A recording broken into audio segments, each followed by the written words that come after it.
Comment notre Seigneur Jésus a-t-il dit qu'il nous aime dès que nous mentionnons le Seigneur Jésus? Nous savons qu'il a été crucifié, a subi des flagellations, a enduré des souffrances.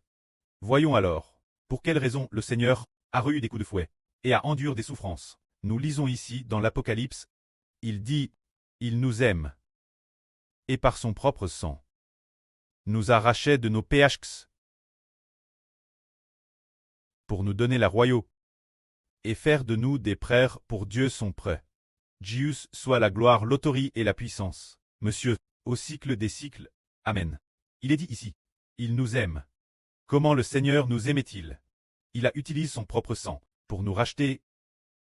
Si le Seigneur ne nous rachetait pas, nous vivrions dans le péché, contre elle par le péché jusqu'à notre mort.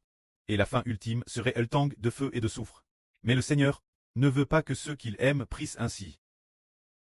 Alors, il a préféré très crucifié lui-même, endurant souffrance et sacrifice, démontrant ainsi qu'il nous aime.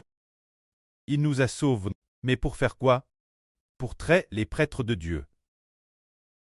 Pour traiter les rois oints par Dieu. On voit combien le Seigneur nous aime. Toutes les bénédictions que nous recevons viennent toutes du Seigneur Jésus-Christ, de sa crucifixion. Tout vient du Seigneur Jésus-Christ. Nous recevons la vie de l'Esprit Saint. Nous recevons tant d'honneur et de couronne. Tout cela vient de notre Seigneur Jésus-Christ crucifié.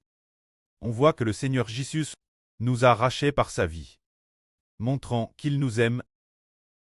Voyons, puisqu'il nous a rachetés, va-t-il nous emmener dans le royaume des cieux? Va-t-il détruire ceux qui ne lui appartiennent pas? Lisons ceci. Il est dit ici, voici. Il vient avec les nus. Tout il le verra. Madame, ceux qui l'ont père le verront. Et toutes les tribus de la terre causent de lui. Se lamenteront et se frapperont la poitrine. C'est certain. Amen. Il est dit ici. Qui viendra avec les nus?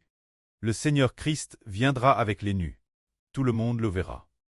Ceux qui l'ont père le verront aussi. Ensuite, nous voyons, le Seigneur Jésus nous enlèvera au ciel. Plus tard, le Seigneur fera de nous des rois et des frères.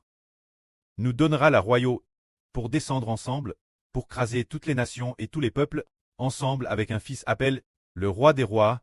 Ce fils, le Seigneur des seigneurs, descendra du ciel pour détruire toutes les nations et tous les peuples. Il est dit ici, il viendra avec les nus. En venant avec les nus, le Seigneur nous emmènera d'abord dans le royaume des cieux. Quand l'autre, le Fils du Seigneur sera nommé par le Seigneur Christ, pour qu'il descende du ciel, écrase tout ce qui appartient au diable Satan. Tous ceux qui sont ennemis du Seigneur le verront et se frapperont la poitrine en gémissant.